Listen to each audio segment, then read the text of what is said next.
Damos las buenas tardes y hoy vamos a estudiar el capítulo 11, que habla acerca de la prohibición de evocar a los muertos. Yo creo que todo espírita debería leer, es mi parecer, al menos una vez este capítulo, porque muchos me dirán, Dios, sino Jesús dijo que no evocarais a los muertos y vosotros lo estáis haciendo. Entonces, para poder cargarte de argumentos razonados de por qué nosotros nos comunicamos con los que falsamente se llaman los muertos, sino que somos nosotros mismos que hemos pasado del estado de encarnado a desencarnado, es decir, nos hemos quitado el traje que nos envuelve, pero que en esencia seguimos siendo la misma persona, el mismo ser, las mismas creencias, los mismos afectos, las mismas inclinaciones, los mismos padecimientos, los mismos anhelos.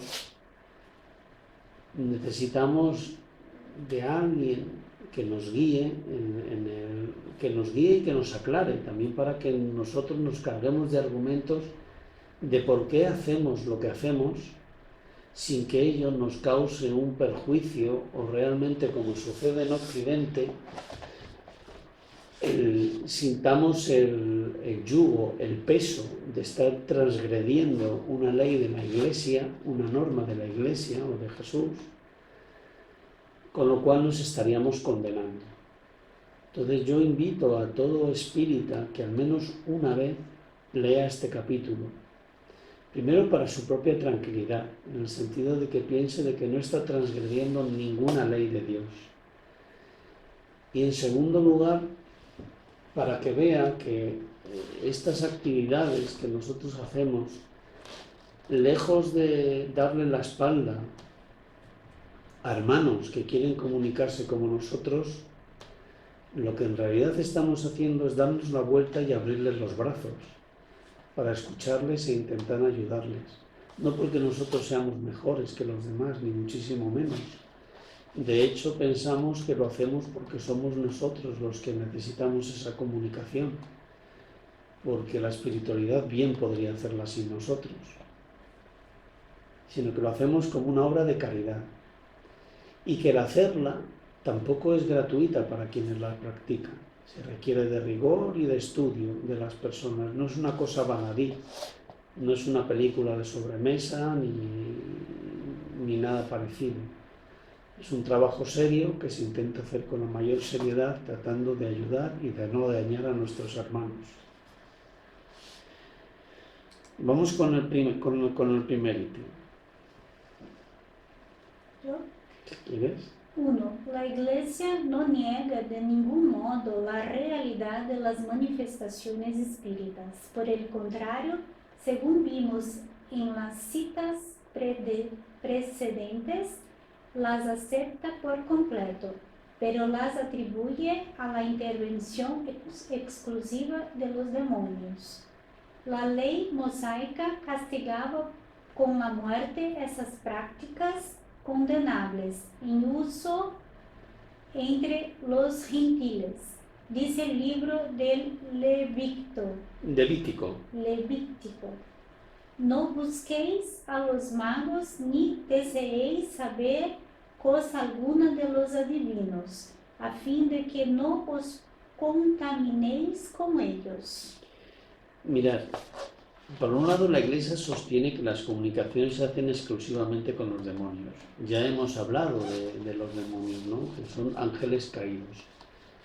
Ángeles caídos, según la Iglesia, que han mantenido su nivel intelectual, pero han perdido todo su nivel moral. Para nosotros los espíritas esto carece de sentido porque buscamos un progreso, porque estamos en una línea continua de progreso, ¿no? De adelanto.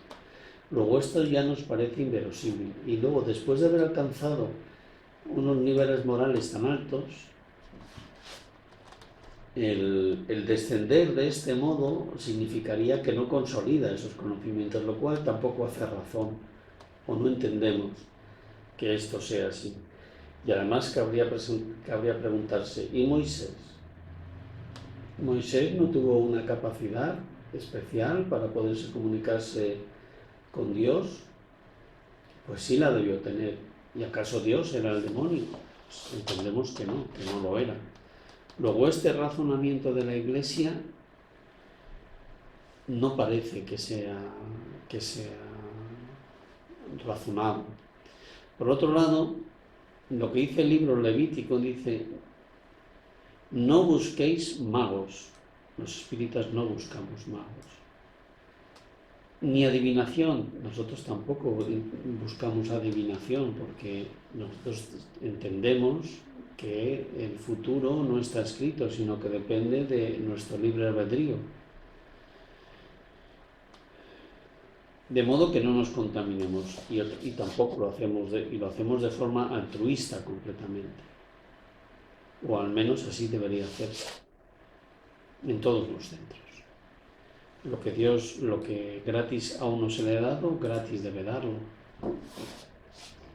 Y en el libro del Deuteronomio consta: nunca exista entre vosotros quien consulte adivinos, considere sueños y augurios, emplee maleficios, sortilegios y encantamientos, o consulte a los que tienen el espíritu de Pitón y practican la adivinación, o que interrogan a los muertos para saber la verdad. El Señor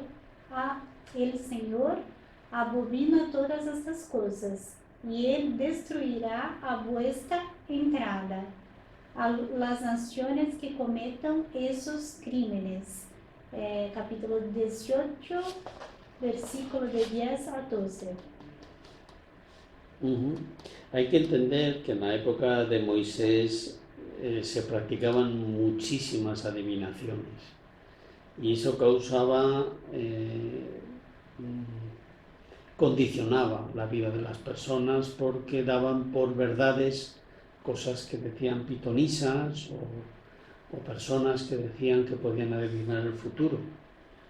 Con lo cual, lo veremos más adelante, pero Jesús los 10 mandamientos los mantuvo, pero sin embargo las leyes civiles que promulgó Moisés, esas contradijo muchas de ellas. Una de ellas, pues la de poder tener muchas esposas, el poder apedrear a las personas adúlteras, es decir, editó más de 1000 leyes, creo recordar, y bueno, eran equivalentes al momento de desarrollo de las personas en esa época. Y Jesús, según nos dice Kardec, no las refutó más, porque a veces el miedo al castigo, a veces no, sucede que el miedo al castigo hace que las personas se abstengan de hacer el mal. Entonces, puestos en la balanza el mal que se hace y el mal que se comete, al no decir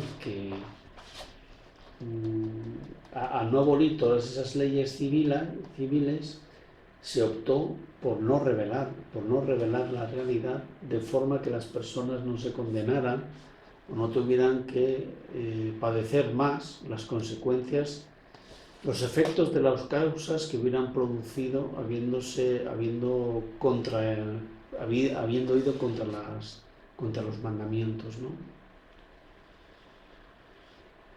No os apartéis de vuestro Dios para ir en busca de los magos, ni consultéis a los adivinos, a fin de que no os contaminéis al dirigiros a ellos. Yo soy el Señor vuestro Dios. Levítico, capítulo 19, versículo 31. Aquí pues lo mismo, nosotros siempre siempre que consultas a un adivino, estás vibrando en su misma onda, con lo cual te estás contaminando de una actividad que no es, voy a decir caridosa, que no es caritativa, Entonces eso te contamina y te condiciona, y además condiciona tu libre albedrío. No conviene hacerlo. 3. Si se reconoce que ciertos aspectos de la ley mosaica ya no están de acuerdo con nuestras costumbres y con nuestra época, no hay razón para que entre ellos no se incluya la prohibición a que nos referimos. El legislador hebreo quería que su pueblo abandonase todas las costumbres adquiridas en Egipto, donde las evocaciones eran tan habituales y favorecían los abusos. Isaías capítulo 19, versículo 3. Es decir, que esta costumbre que quería abolir Moisés no está en los 10 mandamientos.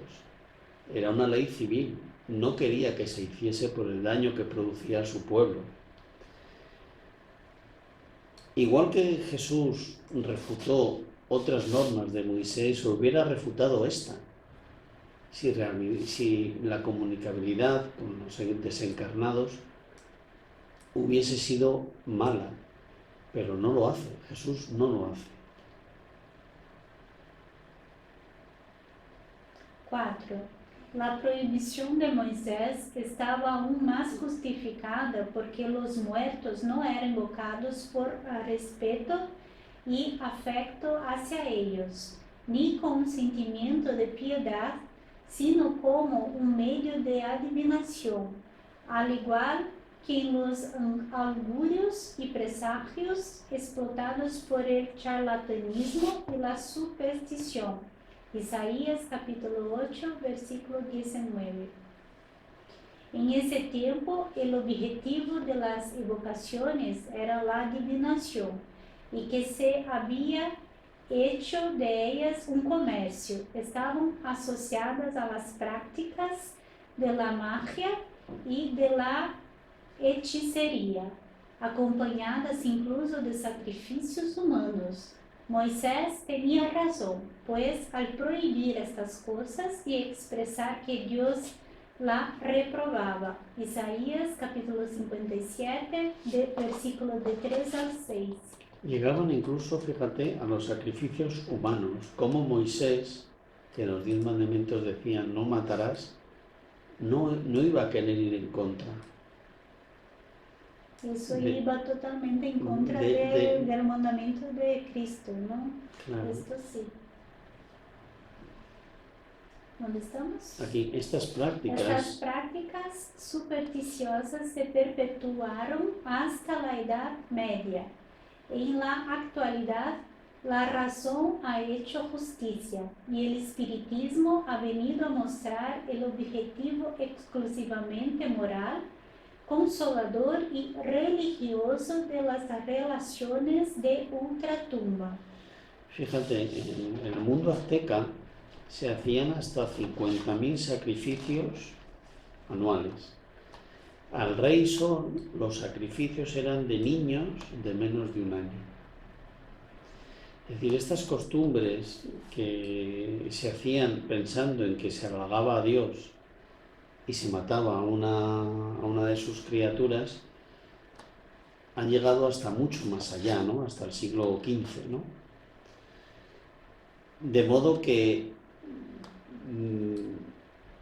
desde, pues eso, se han perpetuado durante mucho tiempo y erradicarlas no ha sido fácil, Incluso ahora me ha venido a la mente, por ejemplo, que esas prácticas eran muchas veces condenadas por la Iglesia Católica, pero en sus tiempos de Inquisición se mataba mucha gente en nombre de la Iglesia Católica, ¿no?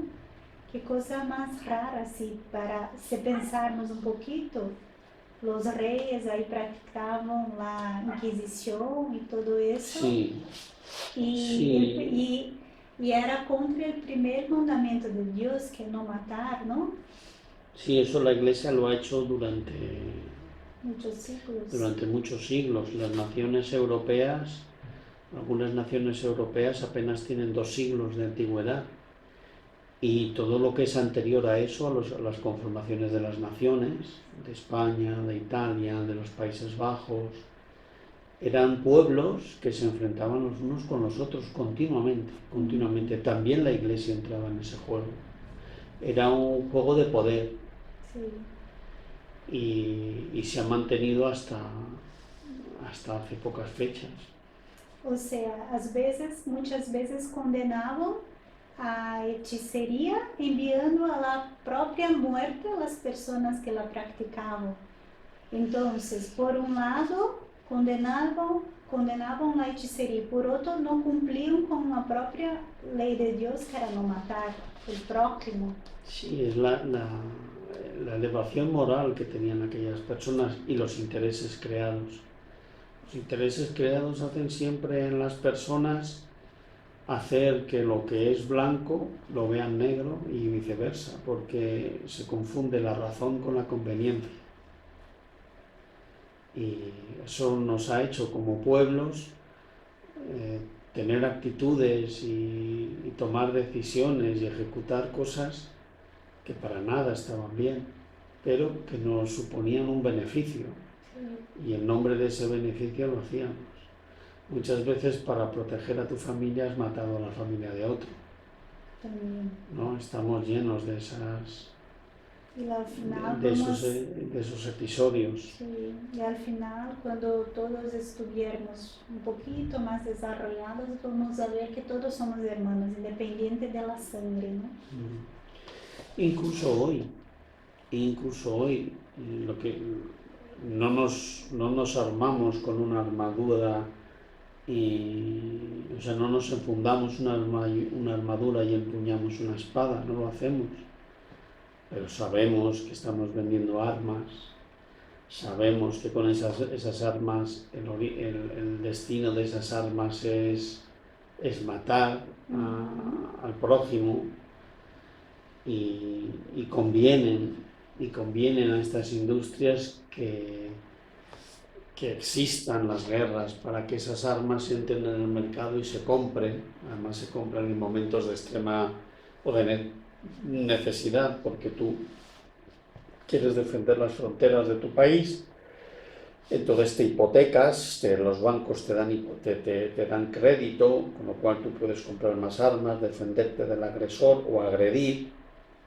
¿Y qué haces con las personas que trabajan en esas fábricas, que pagan impuestos en los países en los que se desarrollan? Pues tú estás protegiendo a tu familia, tú estás manteniendo la guerra fuera de tus fronteras, pero en realidad es una cruzada también la que estamos manteniendo Occidente, que luego levantamos grandes barreras, fronteras que impiden que esas personas que viven en esos países, cuando ya les hemos esquilmado los recursos naturales, cuando hemos corrompido a sus gobiernos, cuando les hemos derrotado, cuando les hemos contaminado, luego les impedimos cuando llaman a nuestra puerta, les impedimos la entrada. Es decir, que Occidente lo hace ahora de forma mucho más sutil de lo que lo hacía en esta época, donde el hijo mayor pues entraba a servir al clero y otro más pequeño servía a las armas. Y lo hacemos de una forma mucho más sutil, pero lo seguimos haciendo. Sí. Y muchas veces las personas tienen la excusa de adquirir un arma para defenderse, pero si seguirmos mínimamente el ejemplo de Jesús, que Jesús ha dejado para nosotros, porque Jesús ha sido condenado injustamente, ha sufrido mucho, pero jamás ha empuñado, existe ese verbo en español, Sí, empuñar claro, una arma. Es así, sí. Jamás ha levantado las manos contra alguien. Entonces, aunque sea para defenderse, eso no es excusa para tener una arma. No, porque además los espíritas sabemos Primero Jesús dijo lo que tú dices, ¿no? Quien a hierro mata, a hierro muere. Pero además es que si te dan muerte, si te producen unas heridas tales que son incompatibles con la vida encarnada, caes siempre en la providencia cuida de ti. De forma que lo que consideramos que es algo trascendental, luego la postre no lo es. De modo que no levantar el arma contra tu hermano es mucho más un acto de valentía que no de cobardía. Porque probablemente lo cobarde sería tener miedo a la providencia divina y decir, no, yo me quedo con la vida que tengo, la que conozco, porque lo que viene lo desconozco y no tengo confianza en ello. Entonces prefiero devolverte a ti el golpe y matarte yo a ti, antes que confiar en que voy a caer enamorada de Dios y que Él cuidará de todos nosotros. Los espíritas no sacrifican niños ni esparcen licores para honrar a los dioses. No interrogan a los astros, ni a los muertos, ni a los adivinos, para conocer el porvenir que Dios, en su sabiduría, ha ocultado a los hombres. Repudian, ¿dónde está? Repudian toda clase de comercio con la facultad que algunos han recibido para comunicarse con los espíritus. No los mueve la curiosidad ni la codicia, sino un sentimiento de piedad, un deseo de instruirse, progresar y brindar alivio a las almas que sufren, de modo que la prohibición de Moisés no se aplica a ellos. Si quienes invocan la ley de Moisés para usarla en contra a los espíritas se hubiesen tomado el trabajo de profundizar el sentido de las palabras bíblicas, habrían conocido que no existe ninguna analogía entre lo que ocurría con los hebreos en aquella época y los principios del espiritismo. Yo creo que estos son unas palabras consoladoras para aquellos que piensan que hacemos algo que está feo, que está mal, ¿no? Porque lo dice Kardec, muchos de los que nos critican sin haberse tomado la molestia de saber qué es lo que hacemos. Y eso provoca también un rechazo. Y no solamente eso, lo he dicho muchas veces, aunque he reflexionado mucho sobre ello, normalmente sobre el mundo invisible y sobre el más allá y sobre qué sucede con nosotros cuando desencarnamos, es fruto de la industria de los libros, o sea, de la literatura, de la televisión, del cine. Y siempre he pensado que con eso estábamos desvirtuando, ¿no?, lo que en realidad somos como esencia, ¿no? Si lo que se dijera fuera la verdad, con toda la información que hay, o ya no difundirlo como la verdad, sino como estudios científicos, y luego cada uno que tomara sus decisiones, probablemente quienes creyesen en el mundo del más allá fueran más. Pero lejos de pensar como pensaba al principio, que es muy negativo, si recuerdas cuando estudiamos al demonio, al supuesto demonio, decía Kardec, no es tan efectivo, porque por el miedo muchas personas se han acercado a Cristo que de otro modo no lo hubieran conseguido, por el miedo al demonio precisamente, ¿no? Entonces, probablemente los tiempos no sean llegados para que la mayor parte de la sociedad acepte esto como una verdad. Y probablemente haya que hacer acercamientos progresivos, ¿no? Haciendo acercamientos en los que en toda recreación ficticia haya un punto de verdad, ¿no? Porque en todos hay un punto de verdad, un punto de verosimilitud. Y a partir de ahí que gire la historia y que a las personas les haga pensar, porque ponerse seriamente a estudiarlo está visto que no lo hacen. Entonces quiero pensar que todo tiene un porqué y que aunque no veamos o yo no vea los frutos de este uso que se hace del mundo invisible por parte de la sociedad, quiero pensar que deje un pozo o una reflexión o un miedo, a veces un miedo, que haga que se acerquen un poco más a la verdad y a su propia condición de personas encarnadas.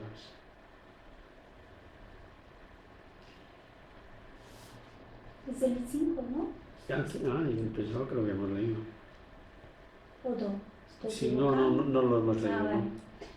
5. En la ley de Moisés existen dos partes distintas. La ley de Dios propiamente dicha, promulgada en el monte Sinai, y la ley civil o disciplinaria apropiada a los hábitos y al carácter del pueblo. La primera es invariable. La segunda, en cambio, se modifica con el tiempo y no pasa por la cabeza de nadie que hoy podamos ser gobernados con los mismos métodos que se aplicaban a los judíos en el desierto, del mismo modo que los decretos de Carlomagno no pueden aplicarse a la Francia del siglo XIX.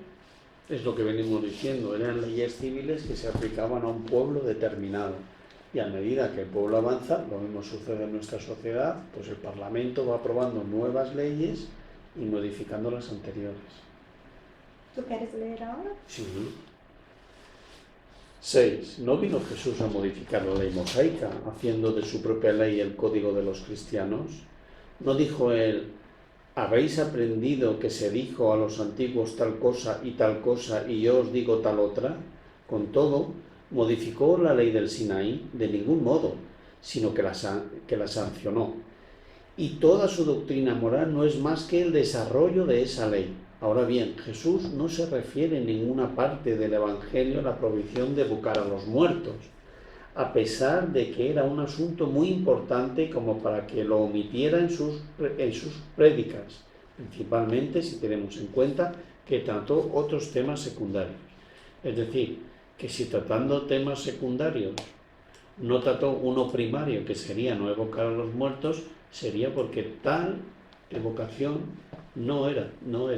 Aparte de que aquí se habla de evocación.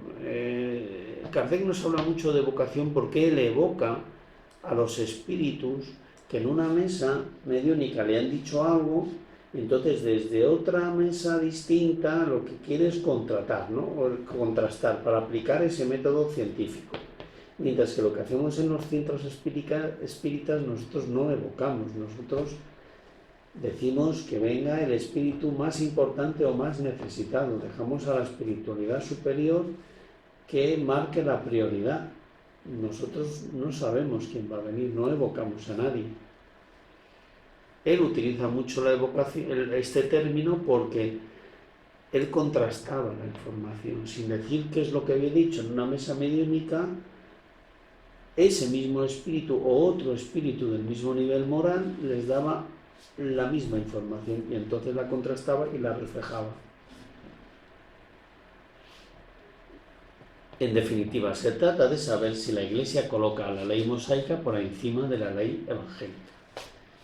La palabra interrogar, puesta en relación con los adivinos y los augures, demuestra que entre los hebreos las evocaciones eran un medio de adivinación. Ahora bien, los espíritas no evocan a los muertos para obtener revelaciones ilícitas, sino para recibir sabios consejos y proporcionar alivio a los que sufren. Por cierto, si los hebreos solo se hubieran valido de las comunicaciones de ultratumba con esa finalidad, Moisés, lejos de prohibirlas, las habría alentado, puesto que habrían contribuido a que el pueblo fuera más dócil. Es decir, si en lugar de hacerlo con dotes adivinatorios, algo extendido en la sociedad mosaica, lo hubieran hecho con una idea caritativa, él, que había tenido una comunicación con Dios, o a través de los espíritus superiores le había llegado el mensaje de Dios, no lo habría prohibido, porque se tendría que haber prohibido a sí mismo. Sin embargo, ese no era el caso. La doctrina, dice el ítem 9, expuesta en libros que están al alcance de todos, rechaza terminantemente los abusos de todo tipo, a fin de que la calumnia recaiga sobre quien lo merece. Ítem 10. Los espíritus se presentan libremente, no por obligación, e incluso de manera espontánea, sin que se los haya llamado. Además, dan testimonio de la satisfacción que experimentan al comunicarse con los hombres, y suelen quejarse del olvido al que se los ha relegado. Si los espíritus sintieran que se perturba su inquietud, o si les disgustara nuestro llamado, por cierto lo dirían, o directamente no responderían, puesto que son libres.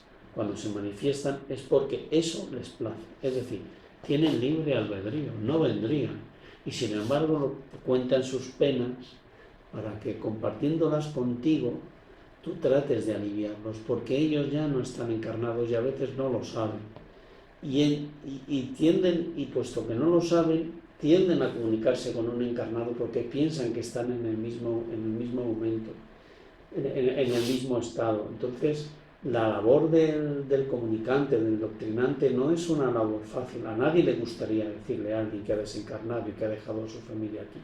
A nadie le gusta hacer de mensajero de algo que le produce a otro dolor. Pero si lo haces desde la convicción de que Dios cuida de todos nosotros y que es necesario para esa persona que cuanto antes se comunique con los espíritus que le cuidan, que la rodean y que quieren su bien, pues entonces lo haces, porque lo pones en una balanza y dices, es mayor el bien que le puedo dar a esta persona que el daño que le puedo producir. Luego, aunque sea en perjuicio mío, porque voy a pasar un mal rato, lo voy a hacer. Y lo mismo sucede con los médiums. Los médiums tienen que disciplinarse mucho para orientarse a que esas comunicaciones en los centros espíritas se hagan en horario adecuado, en el momento adecuado, y que eso no le altere esa capacidad, esa sensibilidad o ese talento que tiene, no le altere su día a día. Luego tienen que estar en continuo alerta. Es como el médico que es cirujano y tiene que cuidarse siempre de no beberse una cerveza o de no beber, porque en cualquier momento le pueden llamar para una emergencia, como solían los médicos de los pueblos, que los buenos médicos de los pueblos llevaban una vida sana y estaban disponibles, si salían de su pueblo lo decían, y siempre estaban con el maletín cerca porque podía haber una madre que iba a dar a luz, un ataque de apendicitis, cualquier historia. Eso eran los buenos médicos, los que estaban alerta todo el tiempo. Los médiums, las personas que tienen la capacidad de escuchar de los diversos modos a los espíritus y hacerlos oír, pues también tienen que estar alerta. Luego, muchas veces estos trabajos que se hacen en los centros espíritas se dicen, bueno, pero eso se llena de misticismo, como de magia, y no tiene nada de mágico. No tiene magia, tiene más que ver con nuestra propia condición de lo que nosotros somos y con los deseos de ayudar. Igual que ayudas cuando trabajas en una ONG o compras 1 kilo de arroz y lo donas. También estás ayudando a tu hermano. 11. Según la Iglesia, son justo las 9. ¿Leemos esto y lo dejamos? Este es cortito, ¿no? Sí, solamente esto, sí. Según la Iglesia, las almas que están en el infierno no pueden salir de allí, aunque era prerrogativa si se les concede a los demonios. Esto ya lo vimos antes, ¿no? Que para la Iglesia, una vez que has muerto, según la terminología de la Iglesia, para nosotros desencarnado, o vas al cielo o vas al infierno, y ahí ya te quedas para el resto, ¿no? Por su parte, las almas que están en el paraíso, absolutamente entregadas a la beatitud, es decir, no al trabajo, que es lo que pensamos los espíritas, y muy por encima de los mortales, quedan aún las almas que están en el purgatorio. Pero éstas sufren de modo que antes que nada deben cuidar de su propia salvación. Por consiguiente, dado que ni las almas del cielo ni las del infierno, así como tampoco las del purgatorio, pueden acudir a nuestro llamado, solamente el diablo se presenta en lugar de ellos. Si las almas no pueden venir, no hay motivo para temer por la perturbación de su reposo. Es decir, que la Iglesia dice: no evoquéis porque eso no debéis hacerlo. Pero resulta que según sus propias leyes, ni quienes están en el infierno, ni en el cielo, ni en el purgatorio pueden venir. Luego, si solamente se pueden evocar a los demonios, ¿para qué decir que no lo hagamos? ¿No? Porque la verdad es que sería casi tétrico el hacerlo, ¿no? Evocar a alguien sabiendo que estás evocando a alguien que es malo y que va a ser malo para siempre y que no va a dejar de serlo. Sería una influencia fatal para ti, ¿no? Bueno, pues seguimos con el ítem 12. Estas cuestiones, aunque sean cuestiones que ¿cómo le diría? Que puedan considerarse como tabú, ¿no? O como, en realidad son liberadoras, y lo que hacen es aplicar la razón y la caridad a una situación que es normal en nosotros, ¿no? Entonces, cuando tú durante siglos has escuchado una verdad, el alejarte de ella, aunque la razón te diga que haces bien, siempre ofrece una resistencia, con lo cual nadie dice que esto que estamos diciendo aquí uno lo deba creer, más que creer, interiorizar al día siguiente de haberlo leído o en el mismo instante.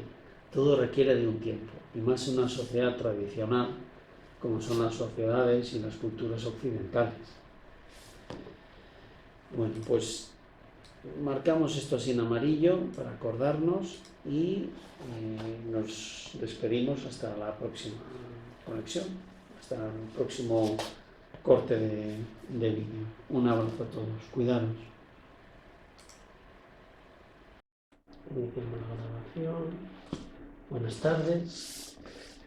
Continuamos con el capítulo 11 del cielo y el infierno que habla acerca de la prohibición de evocar a los muertos. Y decía algo en el aula anterior que me gustaría repetir hoy. Yo creo que todo espírita con el objeto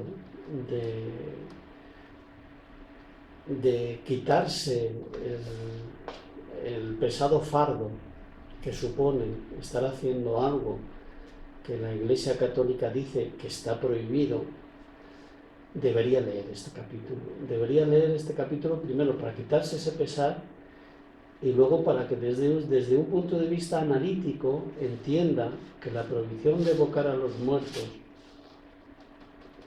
era parte del Código Civil que promulgó Moisés, como otras 1000 leyes que promulgó, y que su origen estaba en que se realizaban prácticas adivinatorias. Entonces, nosotros los espíritas no creemos en que el futuro se pueda adivinar, porque si se pudiera adivinar o predecir el futuro, ¿dónde quedaría entonces el libre albedrío en el que nosotros creemos? Bien, es verdad que existe un marco, ¿no? Un marco en el que nos movemos y que no somos enteramente libres, pero no hasta el punto de que exista una prohibición de que nos podamos comunicar con nosotros mismos, porque con quien nos comunicamos no es sino con espíritus que han dejado el cuerpo y están en lo que venimos a llamar el mundo invisible o en la erraticidad, ¿no? Ya hemos explicado por qué lo denominamos de esa manera, que no es que estén errantes de un sitio para otro, sino norte fijo. ¿Y por qué? ¿Por qué esto es así? ¿Por qué Jesús así como corroboró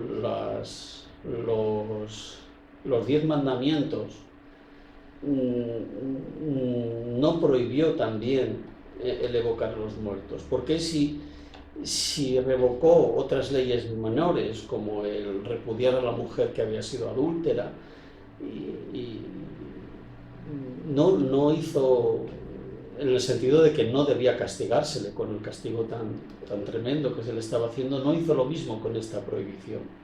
Bueno, pues no hizo lo mismo con esta prohibición desde nuestro punto de vista y la de Allan Kardec. Primero porque en la época de Moisés se hacía con ideas adivinatorias y eso condicionaba el presente. Segundo, porque nosotros lo hacemos con idea de caridad y en aquella época no se hacía con caridad. Tercero, nosotros no cobramos. Es un talento o un don, como se le quiera llamar, porque el lenguaje es limitado, que tienen las personas que ponen al servicio de otras personas para poder comunicarse y ayudarse los unos a los otros, igual que nos ayudamos los encarnados entre nosotros o los desencarnados entre ellos. Porque lo hacemos con caridad, como he dicho, porque no cobramos, como acabo de decir, ¿no? Y para eso estudiamos tanto lo que viene escrito en el Deuteronomio como en otra fuente, en Isaías, o en Levíticos. En Levíticos también. Y luego, porque nosotros no evocamos. Es decir, en la época de Kardec sí, por ejemplo, si amigos suyos que se habían suicidado, pues los evocaban para saber cómo había sido su transición, en qué estado estaban. En ese caso sí, pero era desde el punto de vista didáctico. Pero lo que se hace en los centros no es evocar, sino que se llama al espíritu más necesitado o más importante, y siempre es la espiritualidad superior, junto con los dirigentes de la casa, quienes traen a estos espíritus. Probablemente si fuera por satisfacer, no lo sé, ¿no? Pero a lo mejor algunas personas que participan en mesas médicas pues quisieran saber cómo están sus familiares y les llenaría de gozo saberlo. Pero puesto que hacen una labor de caridad, pues se traía más necesitado, porque muchas veces a la persona desencarnada con la que queremos hablar, pues no es el momento idóneo para hacerlo. Y si es así, pues no nos queda más remedio que confiar en la providencia, que es quien cuida de nosotros, y servir a las circunstancias, como tampoco elegimos cuando vamos por la calle a quién ayudar, a quién no, será el necesitado a quien en ese momento lo necesite.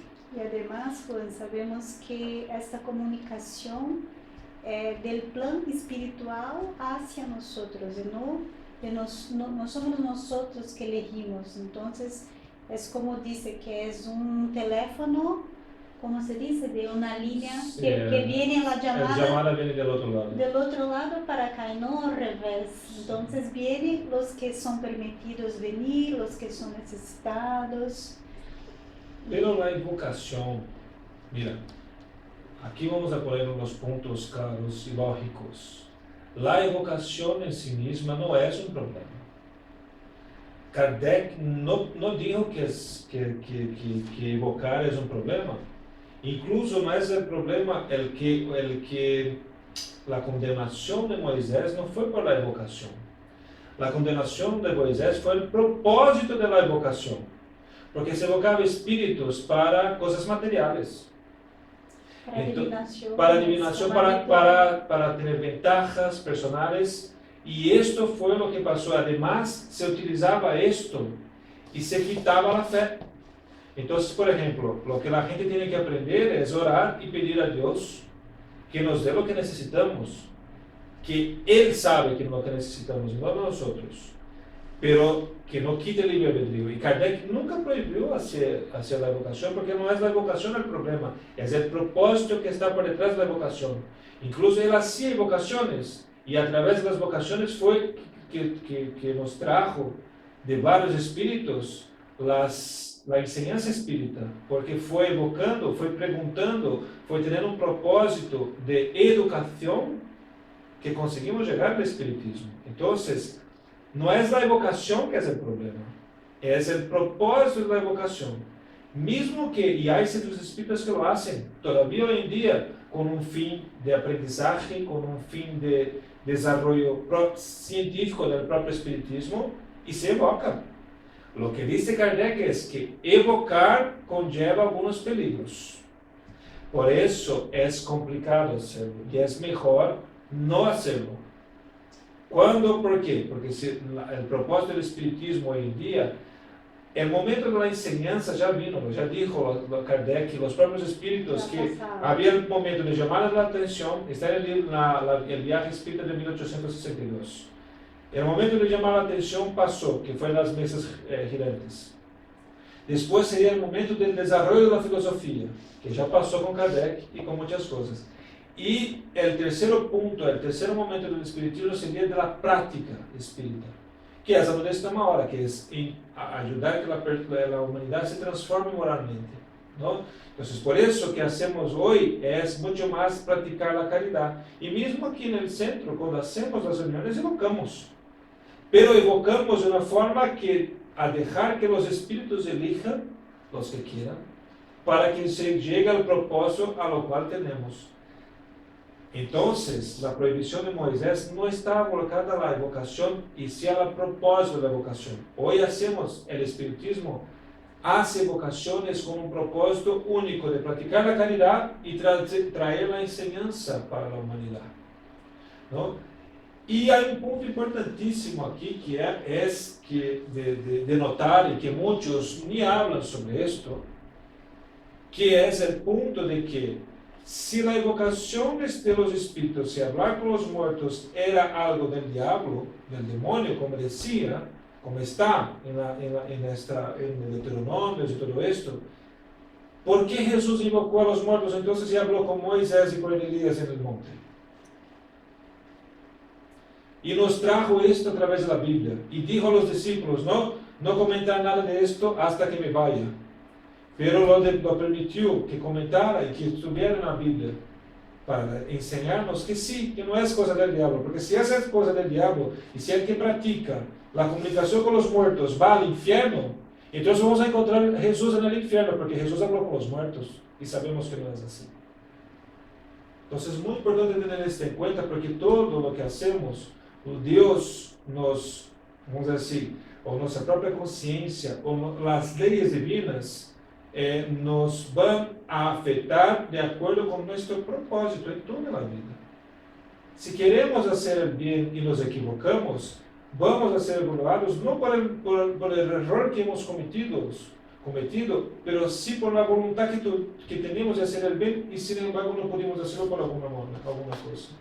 Entonces es importante decirlo, porque mismo aquellos que evocan pero con un principio de aprendizaje y de caridad, no están yendo contra las leyes de Dios de ninguna forma. Y tampoco tenemos que tener miedo en ese sentido de ir contra la Iglesia Católica o quien quiera que sea. ¿Por qué? Porque nosotros en el espiritismo tenemos la razón que nos lleva a concluir que Moisés lo que prohibió fue una cosa y no es la cosa que practicamos hoy en día en el espiritismo. Muchas gracias. Seguimos entonces por el punto 12. ¿Quién quiere leer? Pues puedo leerlo yo, ya que estoy aquí. Muy bien. ¿Por qué la Iglesia invoca la asistencia de los santos, que deben gozar de una beatitud aún mayor? ¿Por qué aconseja a los fieles que los invoquen en caso de enfermedad, en las aflicciones y para preservarse de las calamidades? ¿Por qué, según esa misma Iglesia, los santos y hasta la propia Virgen se aparecen a los hombres y hacen milagros? Lo hacen porque pueden dejar el cielo para venir a la tierra. Así pues, si los que se encuentran en lo más alto de los cielos pueden salir de ahí, ¿por qué razón los espíritus menos elevados no podrían hacerlo? Muy lógico. Muy lógico. Sí. Es una buena pregunta. Sí, en un ítem anterior habla lo que apuntabas tú antes. Dice, si según la Iglesia los que van al infierno no pueden salir de ahí, con lo cual no los puedes evocar porque no pueden salir. Los que van al cielo tampoco. Entonces, ¿quiénes son los que vienen? Si vino la Virgen, si vino los santos. Claro. Es una contradicción, ¿no? Y añadiendo a esto, Y dice, y los del purgatorio tampoco pueden, pues entonces según la Iglesia solo pueden venir los demonios, pero si solo pueden venir los demonios, ¿cómo es que se apareció lo que decíamos antes, la Virgen? claro, y haciendo como un gancho con lo que he hablado antes, Moisés y Elías no eran ángeles para venir. Si la idea anterior es que solo aparecían los demonios o los ángeles, Moisés y Elías no eran ángeles, habían sido personas como nosotros, y tampoco en aquel entonces había santos, no era considerado un santo. Entonces eran apenas espíritus que vinieron a comunicarse con Jesús. Entonces, es otro punto que tenemos que llevar en consideración. Muy bien, pues vamos con el ítem 14. ¿Terinas? Yo, 14. Los motivos que se alegan para condenar las relaciones con los espíritus no pueden resistir un análisis serio. El verdadero motivo bien podría ser el temor de que los espíritus demasiado ilustrados viniesen a instruir a los hombres sobre aspectos que se pretende mantener en la oscuridad y que les diesen a conocer con precisión lo que sucede en el otro mundo y las verdaderas condiciones para ser felices o desdichados en él. Yo leyendo este ítem pensaba en la iglesia de la Edad Media, ¿no? En la iglesia de las bulas, en la iglesia de las condenaciones eternas. ¿Qué hubiera sucedido si no hubiera estado condenado y hubiera estado libre y todos aquellos que tuvieran mediunidad lo hubieran podido practicar libremente y hubieran conocido el mundo invisible y cuáles son los verdaderos valores? Hubiera desaparecido el miedo de la iglesia y el miedo al que sometía en un mundo feudal, ¿no? También ahora, pero en mucho menor grado, lógicamente, porque se han ganado libertades, pero en un pueblo sometido, no dueños de las tierras, sometidos por el miedo, pues si hubieran conocido que todos somos iguales, que todos debemos tener oportunidades, las mismas oportunidades, la ley de causa y efecto, todo esto hubiese sido revolucionario. Pero la revolución hubiera llegado mucho antes. Y tenemos que pensar que si pasó y todo lo que pasa está permitido por Dios, tenía un propósito.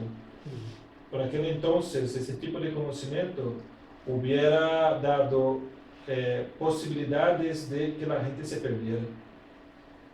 Todo pasó de una forma, desde mi punto de vista, y esto no es espiritismo, es mi punto de vista, que las cosas pasaron de una forma que garantizaron, aún en aquel entonces, el pueblo era bruto, no era todavía, si la época de Moisés eran más, pero aún así eran brutos, el conocimiento no estaba ahí desarrollado a punto de que la gente pudiera comprender y practicarlo de forma educada, de forma coherente. Si aún hoy en día, con todo el conocimiento, todo el preparo, con el propio espiritismo, la gente practica la mediunidad de una forma que no se debería, desde un punto de vista caridoso, desde un punto de vista de seguridad para el propio medium, para el propio grupo, imagínate en aquel entonces, imagínate la posibilidad que hubieran tenido otras personas de sacar ventajas personales al invés de utilizarlo para un fin útil, un propósito de caridad verdaderamente dicho. Entonces, desde mi punto de vista, mi perspectiva es que todo pasó de una manera que debería de ocurrir. Sí, de una manera progresiva, ¿no? Así es. Si no hubiese sido disruptiva con el momento. Así es. Vamos con el 15. ¿Lo queréis que lo lea yo? Yo puedo leer también. Pues adelante. Prohibir las comunicaciones significa, por lo tanto, privar a las almas desdichadas de la asistencia que podemos dispensarles.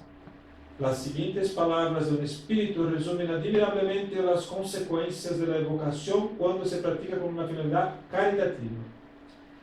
El espíritu doliente y angustiado os contará la causa de su caída, las inclinaciones a las que sucumbió. Os hablará de sus esperanzas, sus luchas, sus temores, sus remordimientos, sus dolores, su desesperación. Os mostrará a Dios justamente irritado, castigando al culpable con toda la severidad de su justicia. Al escuchar a ese espíritu, seréis movidos a compadeceros de él y temeréis por vosotros mismos.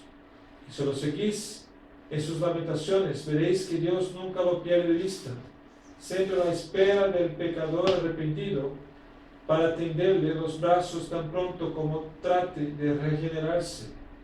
Veréis los progresos del culpable, a los cuales tendréis la dicha y la gloria de haber contribuido.